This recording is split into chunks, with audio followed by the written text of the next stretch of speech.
Well, I'm actually both Professor Volf and Professor Wright, because the title of my chair is Henry B. Wright Professor of Theology. It's spelled with W. I know sometimes I think of myself as always being right, with R. But so as Walter has already mentioned, the roughly how these 3 days have been divided is that in the first day, first two lectures, relationship between religions and globalization was thematized, both how religions impact and ought to impact globalization, and how globalization is changing, transforming religions as well.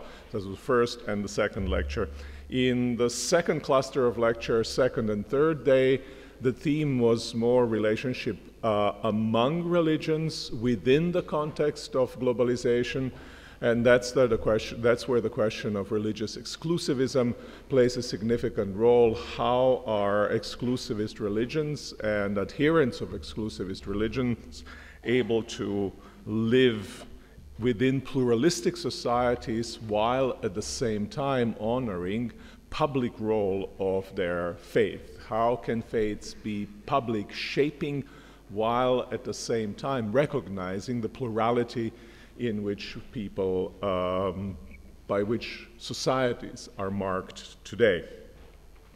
And obviously the question of do Muslims and Christians believe in the same God was of the same character. This question can be studied from many different angles. It can be studied, as I indicated earlier, from a more phenomenological level to ask whether Islam and Christianity, extent to which they are similar, the same religion, belong to the same tradition. All these differences can be explored more in descriptive ways. It can be asked also in soteriological way, in terms of what kind of bearing the sameness of God, if it's postulated, has on the question of salvation. We've raised this question yesterday more in terms of political or public theology, which is to say, again, how do Muslims and Christians living together, given their differing, partly similar, partly different understanding of God, how do they live together under the same political roof? And this idea of living under the same political roof, this is kind of guiding principle or guiding question for me as I think about how religions relate to one another in the context of globalization. Small world, and in a small world, very different people living on the same roof. Tough thing to do so, even with your very close friends, let alone with somebody who is very different than you are. Those are the big challenges we face.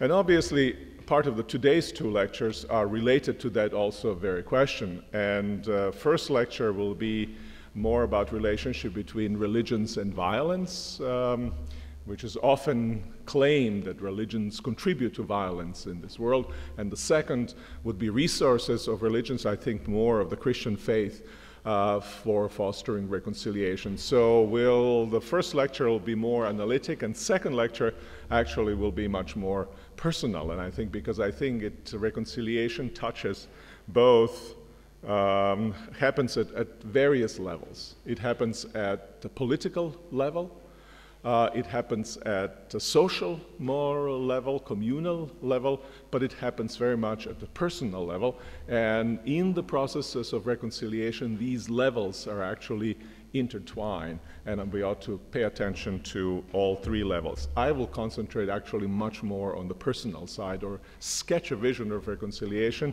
that hopefully with some adjustments can be of use in all three of these levels. Okay, so that's roughly for the introduction. Now let's talk about religion and violence. Now, I think first thing to note, and sometimes people forget that in discussion of relationship between religions and violence, is that religions aren't necessarily the main things associated with violence. When we think about causes of violence, I think there are roughly well-known causes of violence in the world. And almost 4 centuries ago, the famous political philosopher Thomas Hobbes might have said even the last word on the matter, on the causes of violence. In his great book entitled Leviathan, written in 1651, I mean, that's the book where he famously described the life of humans in the state of nature as solitary, poor, nasty, brutish, and short, right? He was not a cheerful kind of a guy, but nonetheless might have been realistic. He identified then principal sources of conflict. First, he said, I'm quoting directly, it's a little bit ancient English, so we'll need the tiny bit of translation of it. But first is competition. Secondly, diffidence, he means by that fear. And third, glory. The first make human beings invade for gain, competition. The second, to preserve their safety. And third, glory, for reputation. The first use violence to make themselves masters of other men's persons, wife, children, and cattle. The second, to defend them. The third, for trifles, as a word, a smile, a different opinion, or any other sign of undervalue, either direct to their persons or by reflection in their kindred, their friends, their nation, their profession, or their name. So you want to gain possession, you want to defend possession that you have, and then you defend your reputation against any forms of slights. We can talk about this third one as almost protection of one's own dignity and respect. We've seen how much that has played, for instance, how significant of a role that played in the last 20 years in the world today. So the succinct summary of the causes of violence, this summary of causes of violence appears in Hobbes' chapter on the pre-state condition of humanity. Remember that he describes human beings before formation of the state as brutish, as short, and so forth. But he thinks that these kinds of causes of conflict, they accompany humanity throughout its history. And I think he's not wrong about that. Now, some critics think that in addition to these three causes that we have mentioned of violence, there is also a fourth cause, and some name religion as the fourth cause. You can see how, if you carefully read the quote from him, how you can place religion within the third of what he's been describing. But some people think that religion is a major and independent cause of violence, fourth source of conflict, in addition to three that Hobbes has outlined. And in many cases, I think they are right. But historically, and that's important for us to keep in mind, historically, religions, Christianity certainly also, has contributed both to harmony and to discord, has inspired and legitimized both violence and peacemaking. Now, the critics of religion, they realize this ambivalent relationship of, let's stay with Christianity because it's a world religion, and I'll talk in those terms right now, apply more closer to us, I think. Critics of religion recognize this ambivalence of the Christian faith, but they have a ready explanation for it. They say, so critics, right, those who think that Christian faith is fundamentally violent, they say, well, Christians have these inherent violent proclivities, but then they reach for the milk of human kindness or from the values of enlightenment, and so that they temper the tendencies that are otherwise inscribed in their religions. Now, many defenders of religion also recognize ambivalent character of religion. I think if you look throughout the history of Christian faith, you'll also see significant situations where Christian faith contributed to violence, and often those who defend Christian faith would suggest that the problem lies in the basic flaw of human nature. We are self-interested as human beings, and when it suits our interest, when we seek to gain things, when we seek to secure ourselves, or when we seek to enhance our reputation or defend it, we twist that which is the best and turn it into the worst of all things. Sinful human beings will use religion, use Christian faith for their purposes. You see, but critics kind of say, well, Christian faith is mainly violent, but they kind of bring in other values in order to temper it. Defenders of religion say, no, Christian faith is fundamentally peaceful, but the bad human nature makes them misuse that. And in some sense, I want to say, well, both critics and defenders of the religion are right, and both, in a sense, are wrong. That is going to be my argument. Now, the critics of Christian faith, they note two main reasons why Christian faith, other religions as well, has proclivity toward violence. First, it makes a distinction between true and false religion. That is to say, between also justice and injustice, between good and evil. We affirm the goodness, they affirm the goodness of the way of life they seek to follow, and therefore reject others as imperfect, misguided, and weak. So in a sense, they divide humanity in us, who are good, and them, who are not so much. Second, in their own self-understanding, most world religions are either based on positive revelation, like Moses, Jesus, Muhammad, or on spiritual enlightenment, say Buddha or Confucius. And that spiritual enlightenment is granted to foundational figures. And the central point there, mainly Karl Popper has made that point, but others in his trail as well, is that the reason stops at a certain point. And when reason stops, a simple, irrational assertion of one's position takes over then. And especially those who base their opinions on revelation, on the holy books, that revelation belongs only to the few, right? Not to everybody, as reason does.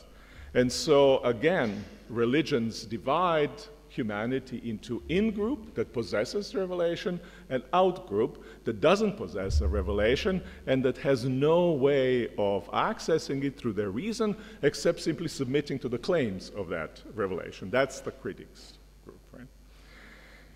Now, in response to this, we can obviously say that the distinction between true and false religion is tied, as is recognized, to distinction between justice and injustice.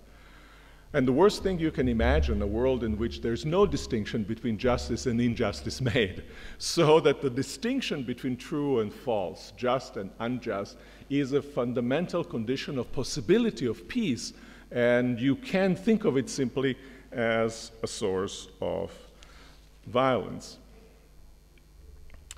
And as to reason having to stop somewhere, if that seems to be a problem, especially in recent epistemology, people have emphasized that reason must stop somewhere in all fields of our human lives. In sciences, reason stops somewhere and gives grounds to faith. In philosophy, in other areas as well, so that if there is a reason for, if their religions have reason for violence, this will not be in fact that they have these positive revelations, but actually will be it will be in the content of those revelations. And that's how we need to attend to the content of the religious claims, not how those religious claims are made, reasonably or on the basis of revelation.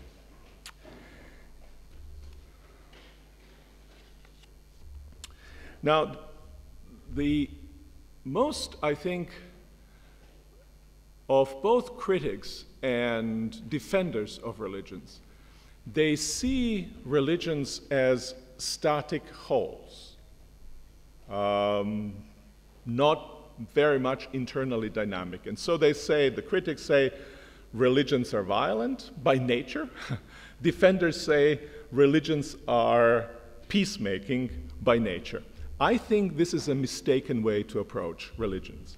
Approach them as if they were kind of hermetically sealed holes. They miss, actually, both critics and defenders miss, actually, how it is that religions both can function as a source of violence, and also can function as a source of peacemaking.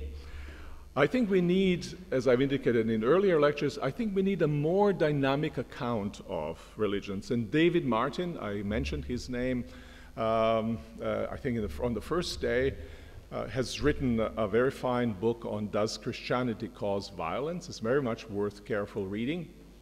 And he has talked then about religions as having repertoires of linked motifs, internally articulated in a distinctive manner and giving rise to characteristic extrapolation. By this he means conclusions about how to fit all of it together. So it's not that you get a religion that is always already given and whole and you just transplant it through the centuries, but rather you get motifs, highlighted particular significant motifs, and then depending on situation in which you find yourself, which people find themselves, churches find themselves, they kind of adjust and configure these kinds of motifs that have. That's what explains, I think, the development of Christian theology through centuries, development of other religions through centuries. That's what explains why you can have a multiplicity of Christianities, Christianity being different in Switzerland than it is in the United States, or maybe in some cantons different than in the other cantons, in certain parts of the United States different, and yet very different than it is in China or in Africa, and we still recognize it as Christianity. What has happened? Or it's different than Christianity during patristic period than Christianity was in the Enlightenment period, and yet we recognize it as Christianity. And the argument is by David Martin that these different motifs that Christian faith has, as indicated in the gospel stories, the large story of God's dealings with humanity, they have been configured in a different way, and this way Christian faith becomes incarnate in different conditions to correspond to the needs of that particular condition.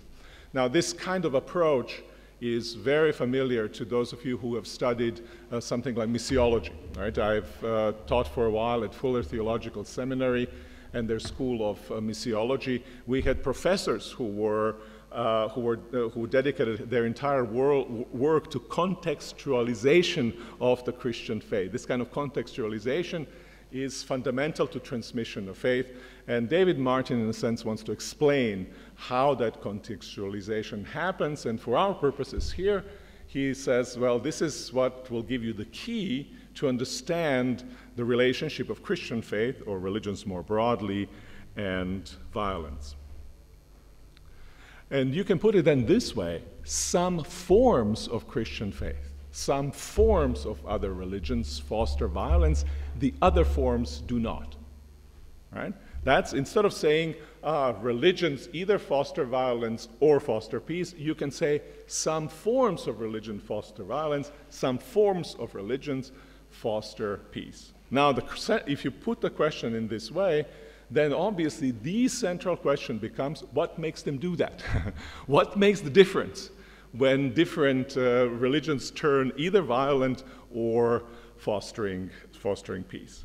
And as I will argue very shortly, the main culprit, and I've argued this earlier, the main culprit is the entanglement of religions with political power. That can happen either when the original articulation was made, or it can be as it was transmitted. That's what defenders and critics of religion tend not to see. The adherents of world religions sometimes support violence because they twist constitutive features of their religion to align it with the powers that be. Instead of being content to bear witness to truth and thereby honor the responsibility of persons to embrace a way of life for themselves, the adherents of world religions use instrument of state's power to subdue and to compel detractors. In the process, they kind of reconfigure a religion. Religion looks very different than it originally did. Now, to illustrate this, those of you who are familiar with church history, you can see very clearly a shift happening once Christian faith becomes recognized as the religion of the empire.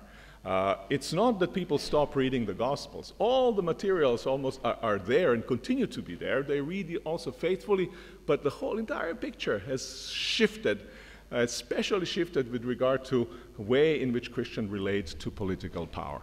That has contributed, I think, significantly to association of the Christian faith and violence.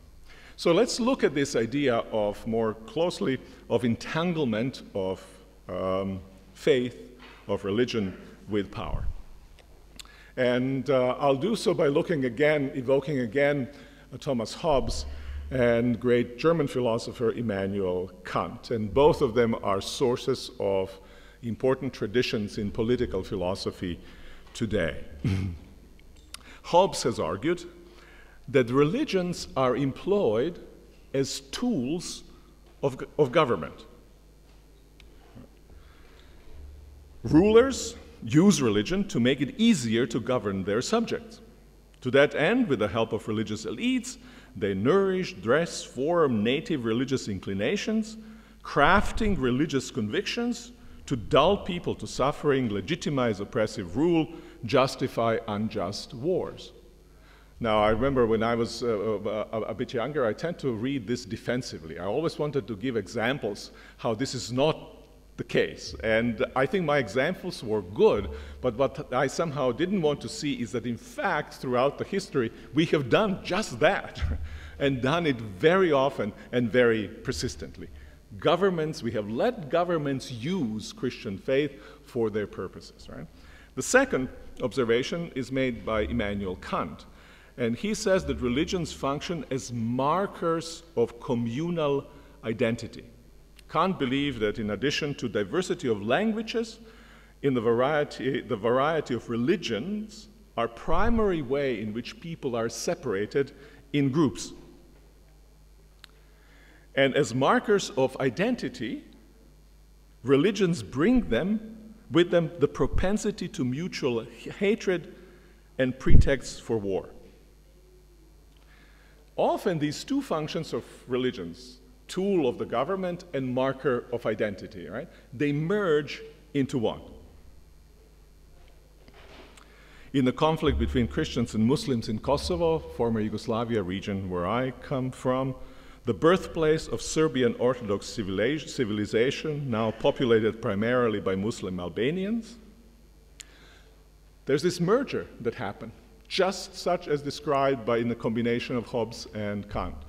That was true also in the conflict between Hindus and Muslims in India. Ayodhya, the birthplace of the god king of Rama and the site of Babri Mosque. So in many situations we can see how just such merger of these two functions creates kind of explosive character of religions.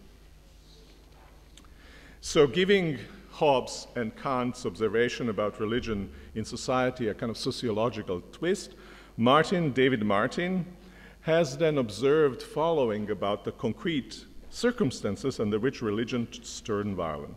These special circumstances occur when religion becomes virtually coextensive with society and thus with the dynamics of power, violence, control, cohesion, and marking out of boundaries. Religion is coextensive with the political power and then participates in all the main functions of the political power. Religions are then not merely publicly and politically engaged, they turn then into political religions. You recall, I think if you were here during the first lecture, I tried to distinguish, second lecture, I tried to distinguish between politically or publicly engaged religions, which I think Christian faith should be, and political religions. Political religions defining the entirety of the space, and that's really a very crucial distinction. The temptation to blend religion, the moral and cultural self-understanding of a group, and political power is strong, as the three together generate high levels of solidarity.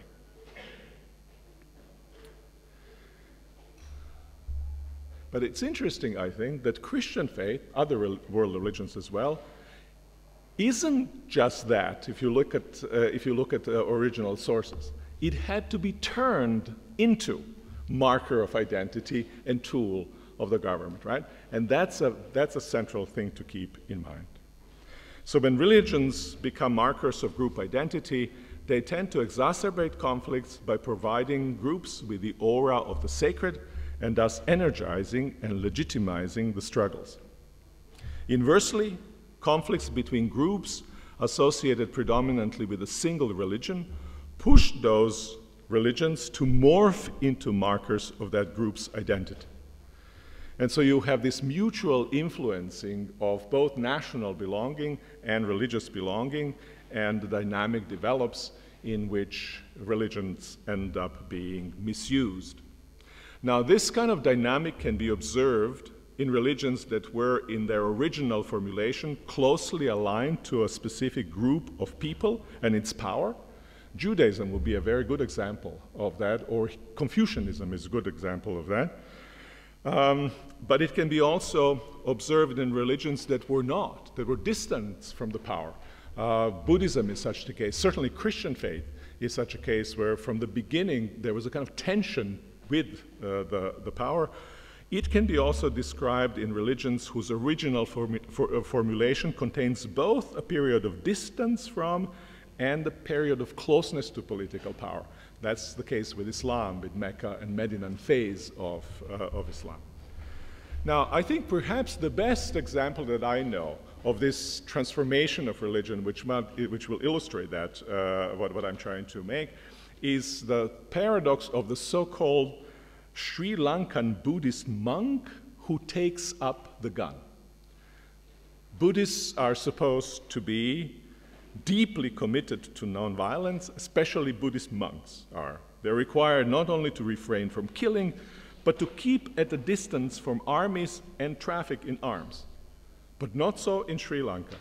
In the second half of the 20th century, especially, according to Stanley Tambia, many Sri Lankan monks believe that the religion of Buddha, the language and culture of the Sinhalese, cannot flourish without a sovereign territory, which is the motherland of Sri Lanka.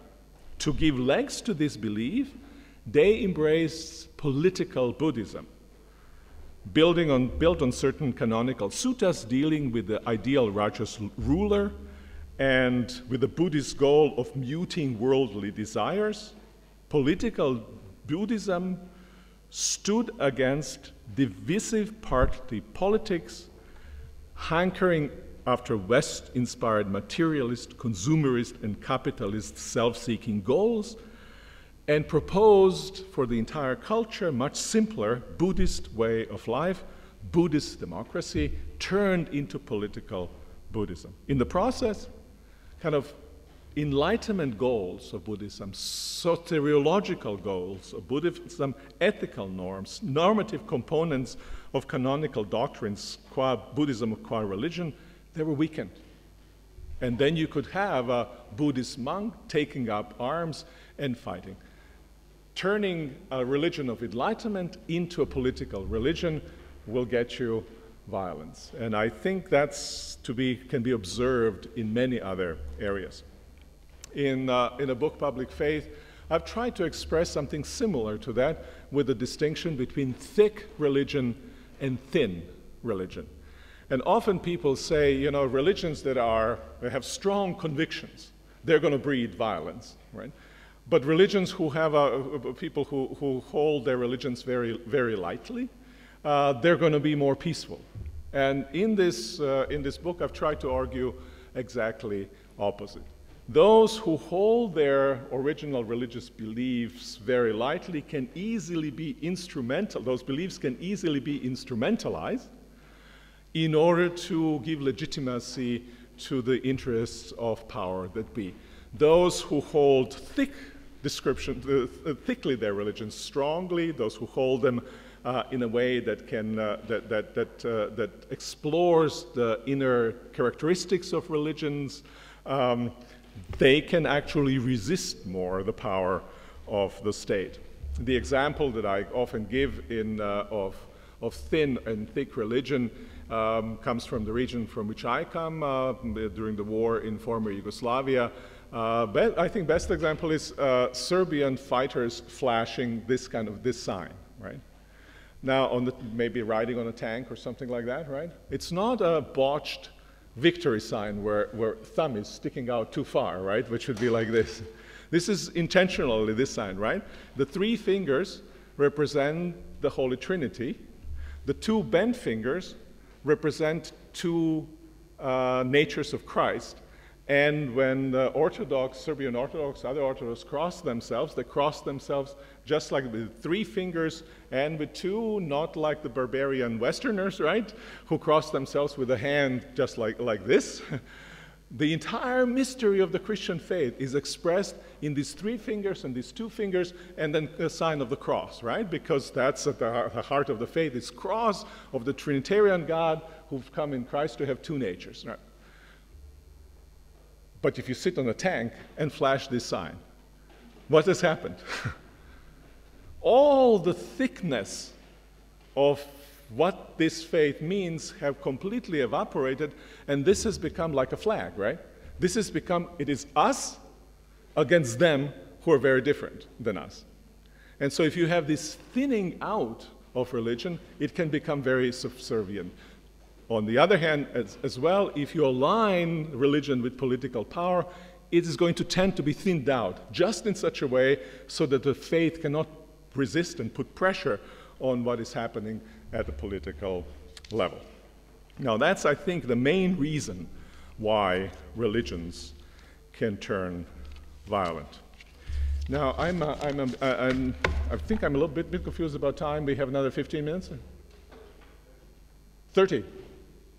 15, okay. Yeah, that's what I thought, just to make sure.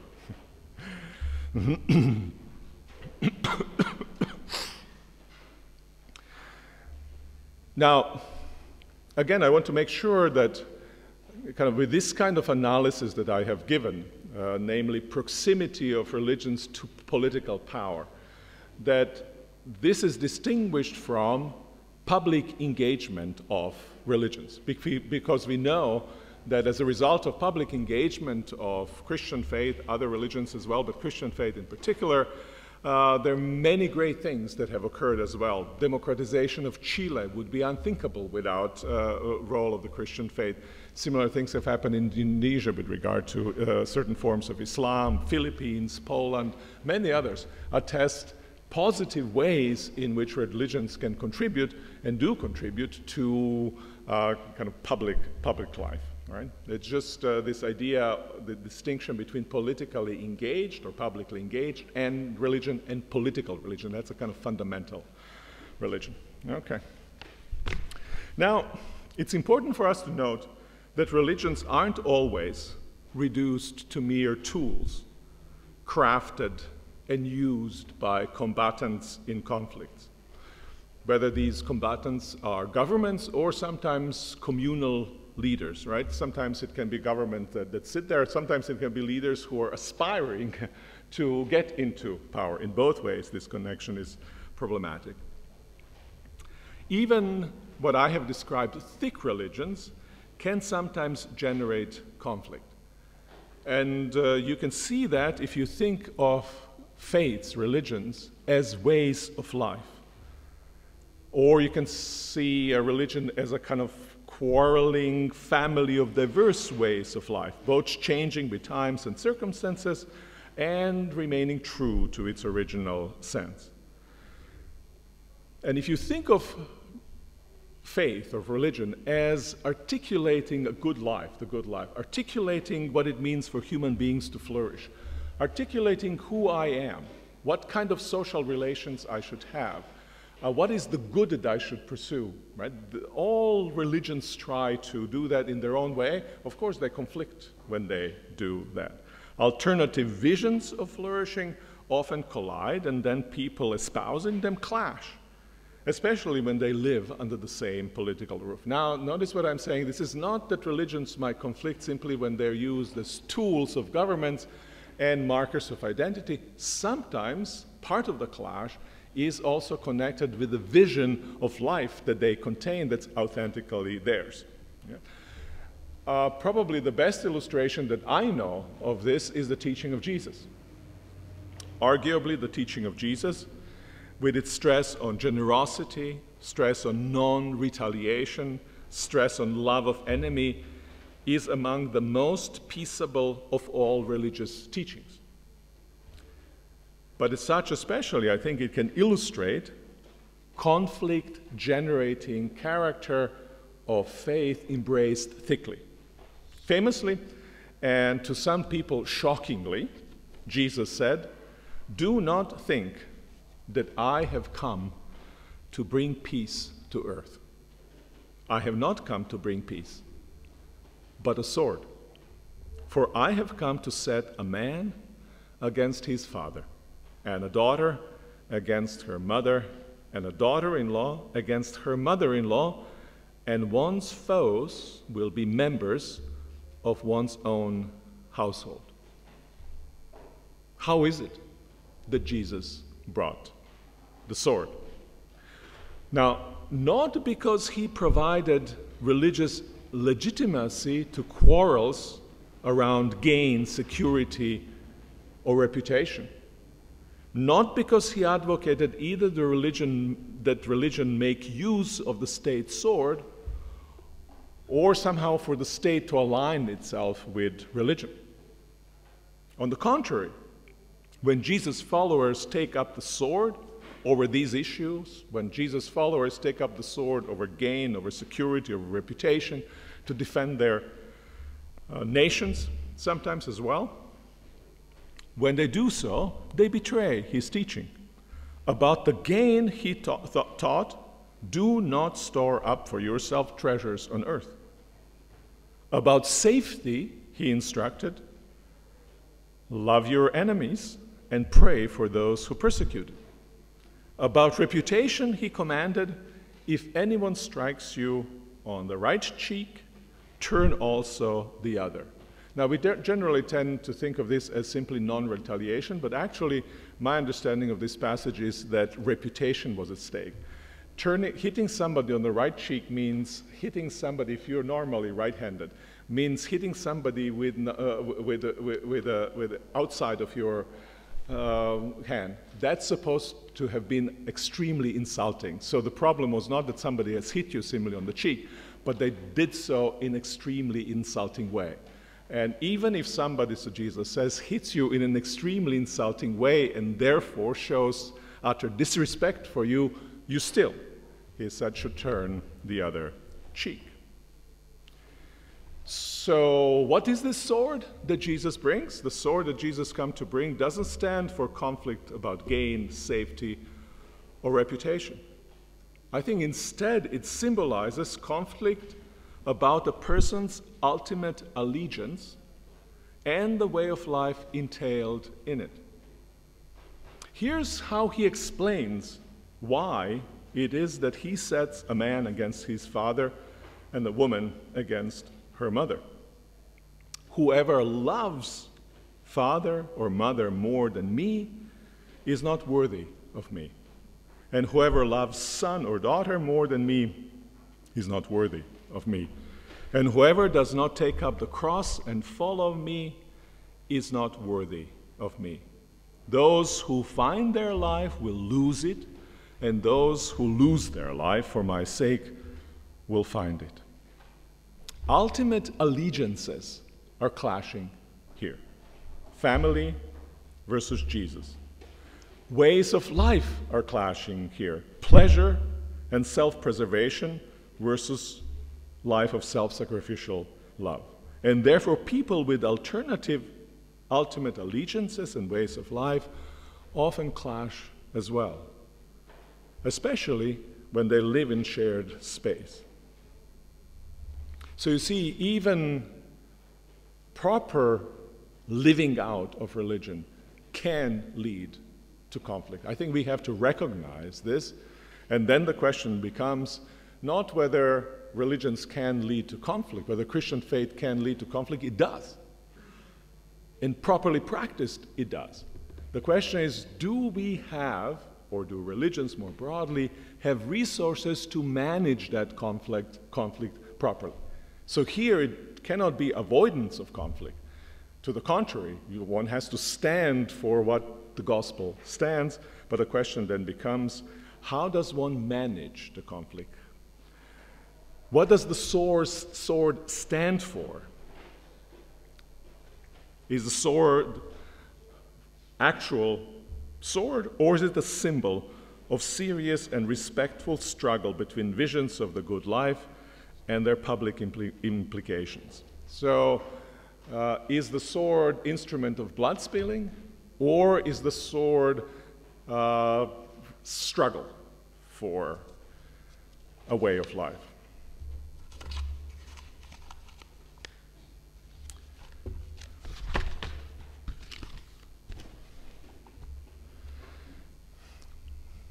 I think that's one of the fundamental questions that we, as followers of Christ, majority of us here, are facing in today's world.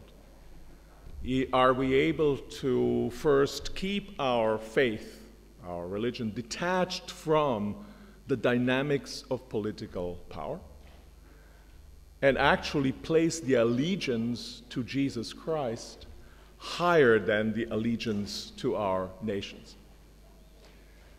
And in many situations of conflict, that's exactly what happens. Somehow, for whatever reason, the goddess of nation ends up being more significant to people than the God as revealed in Jesus Christ.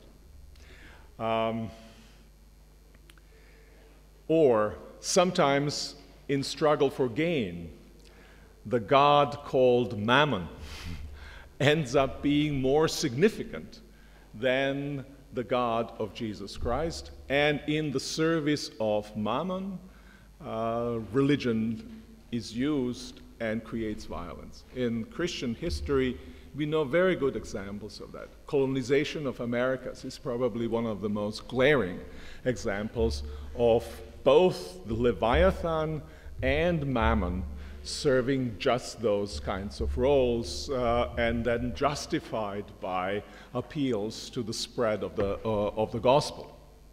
Right? In a sense, using religion as a tool to achieve certain goals that are deeply at odds with what Christian faith is about. Now, that's not to say that only, I'll talk next session about reconciliation, but that's not to say that actual way we structure societies cannot contribute to more peaceful environments. There's a strong argument that many people have made, in particular, very strong argument, particularly strong argument by Steven Pinker. The title of his book is Better Angels of Our Nature.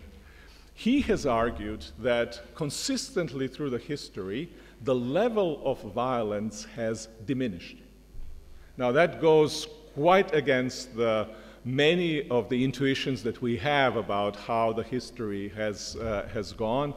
And the key for him is he concentrates on the lethal violence, which he says, well, this is the most serious type of violence, right? Because you can't recover from it, from lethal violence. So if you look at the lethal violence, one, and then two, if you don't pay attention to absolute numbers, but to relative numbers,